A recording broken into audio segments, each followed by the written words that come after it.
My name is Mary. I am 23 years old. I live in a small city called Willowbrook with my father and my younger sister.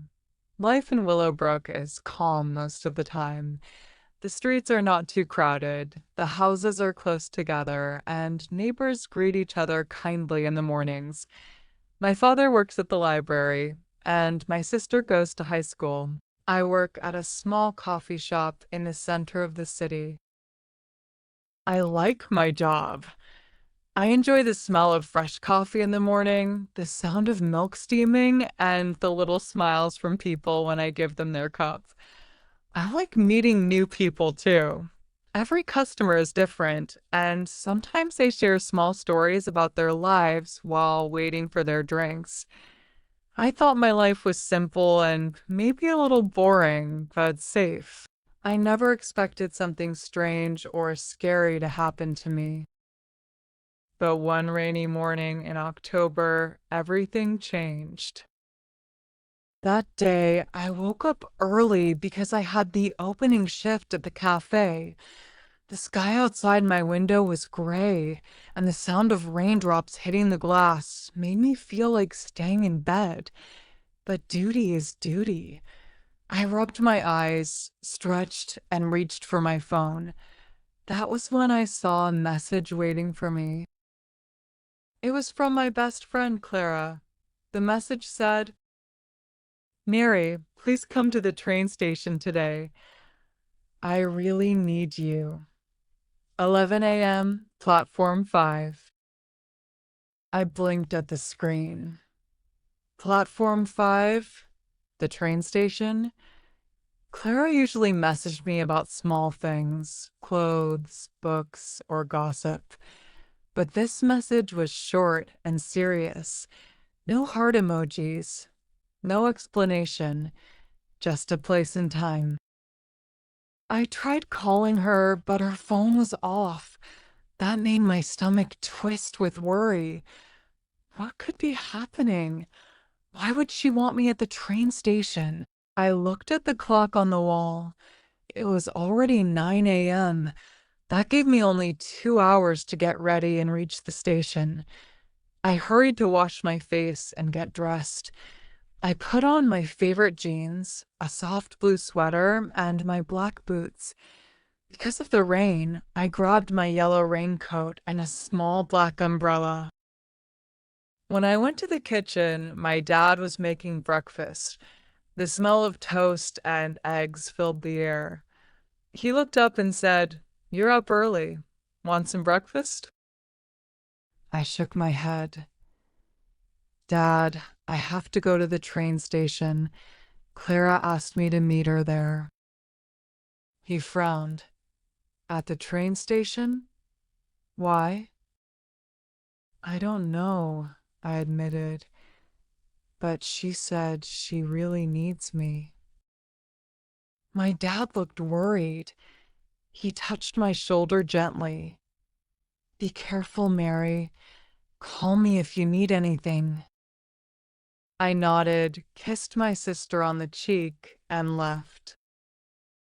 The rain was falling heavily as I walked to the bus stop. The street smelled of wet earth and fresh rain. My umbrella shook in the wind, and my boots splashed through little puddles.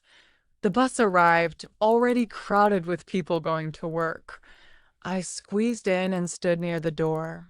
The windows were foggy, and I wiped a small space with my sleeve so I could see outside. The city looked blurred through the raindrops, almost like a dream. After 30 minutes, the bus reached the central train station. I got out and pulled my raincoat tighter. The station was big, loud, and full of rushing people. Suitcases rolled across the floor, voices echoed, and the smell of coffee mixed with wet clothes filled the air. I tried to follow the signs, but they were not clear. It took me almost 10 minutes to find platform 5. But when I reached it, Clara wasn't there. I checked the time. 10:55. I waited 5 minutes, then 10. I looked around again and again. Still no Clara. My heart started to beat faster. I waited 15 minutes, then 20. Still no sign of her. Instead, I noticed a boy sitting alone on a bench. He looked about 10 years old. He had a small backpack on his lap, and his eyes were red like he had been crying. Something about him made me stop. I slowly walked over and asked softly, "Hey, are you okay?" He looked up at me with watery eyes. I I lost my ticket," he said. "I don't know how to go home now." I sat down beside him. "My name is Mary. Maybe I can help you. What's your name?" He sniffed and said, "Noah." He told me he was visiting his grandmother, but somehow he dropped his train ticket. He was too scared to call his mom because he thought she would be angry. I smiled gently and handed him a small chocolate I had in my bag. "Don't worry, Noah. We'll find a way." Just then, my phone rang. It was Clara. I quickly answered. "Clara, where are you?" "I'm waiting at platform 5. Her voice shook. "Mary, where are you?" "I just told you, platform 5.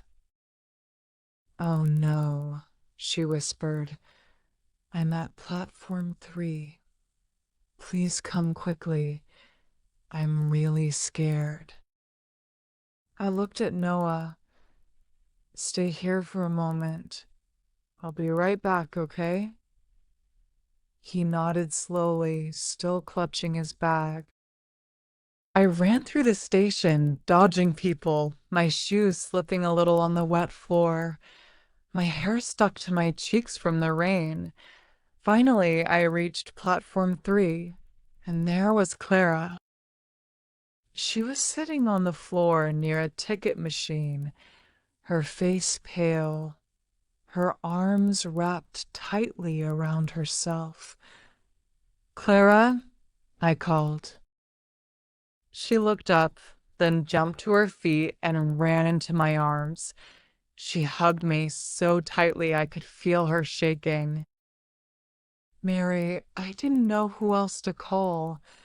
I was so scared," she whispered. "What happened?" I asked, holding her shoulders. I I think someone is following me," she said, her eyes wide with fear. My own eyes opened wide. "What? Who?" She shook her head quickly. "I don't know. I first saw him on my bus. He kept staring at me. When I got off, he got off too. And now he's here, somewhere." I looked around carefully. People rushed by, talking, carrying bags, sipping coffee. Everything looked normal, but my skin prickled with unease. Clara slowly lifted her finger and pointed. "That's him," she whispered. I followed her finger.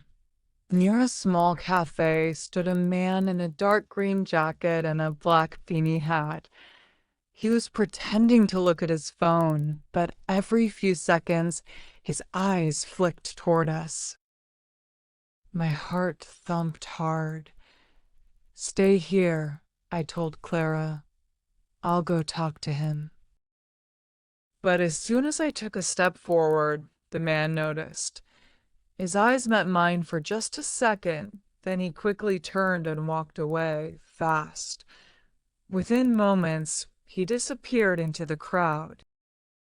Clara's hand squeezed mine. "Do you believe me now?" I nodded. "Yes, let's tell the station security." We went straight to the help desk and explained everything to the woman there. She listened carefully and called a security guard. The guard asked us questions and then said, "Don't worry, we'll check the cameras and patrol the area." Clara looked a little calmer, though her hand still trembled in mine. "Thank you, Mary," she said softly. "I don't know what I would have done without you." I smiled at her and tried to lighten the mood. "Next time, please send me the right platform." We both laughed a little, though deep inside I was still uneasy. That man's eyes, the way he disappeared, it left a cold mark on my heart. Then I suddenly remembered Noah. I gasped, "Clara, wait here. I need to help someone else too." We hurried back to platform 5, and thankfully Noah was still there, sitting on the bench, hugging his little backpack. His face lit up a little when he saw me return. Clara sat with him while I went to the ticket counter to explain. The lady at the counter listened and then said kindly, "Don't worry, we'll call his mother." Soon, Noah's mom arrived.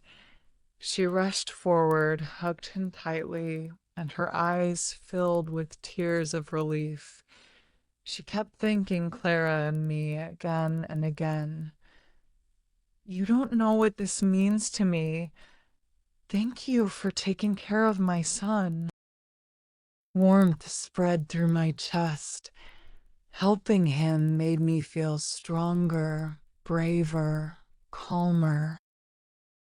When Clara and I finally left the station, the rain was still pouring. We shared my umbrella, our shoulders pressed close together as we walked through the busy street. The city lights reflected in the puddles, and the air smelled of wet concrete. We stopped at a small cafe near the station to rest. Inside, it was warm and quiet. The smell of tea and pastries filled the air. We ordered 2 cups of hot tea and sat by the window, watching the raindrops race each other down the glass. Clara finally spoke, her voice low. "I think it might be my ex-boyfriend. He was angry when I left him. He told me I would regret it. Maybe he's sending people to scare me." I reached across the table and took her hand. "Clara, don't worry. You're safe now. If he tries anything again, we'll go to the police. You don't have to face this alone." Her eyes softened and she smiled weakly. "You're my best friend, Mary." "Always," I replied. We sipped our tea slowly, letting the warmth calm our nerves. For a while, we didn't speak. We just sat in the soft light, listening to the rain outside and feeling grateful for each other's company. Later, we took a taxi home. The streets were glowing with reflections from the lamps and car lights. Clara rested her head on my shoulder, and I stroked her hair gently. I stared out the window, feeling both tired and strong. So many things had happened that day. The strange man, helping Noah, protecting Clara. It was like the rain had washed away my quiet, ordinary life and replaced it with something more complicated, but also more meaningful. When I finally reached home, my dad and sister were waiting. They hugged me tightly as soon as I stepped in. I told them everything, every detail. My dad's eyes shone with pride. "You are my brave girl," he said. My sister hugged me too. "I want to be like you one day," she whispered. That night, I lay in bed, unable to sleep. My mind was full of questions. Who was that man really? Would Clara be safe? Why did this happen? But beneath the worry, there was also a deep sense of strength. I knew I wasn't alone. I had my family, I had my best friend, and I had a heart that cared enough to help others. A week later, I was working at the cafe when someone called my name. I turned around and saw Noah and his mother. They were smiling. In her hands was a small box wrapped in ribbon. "We made these for you," his mother said.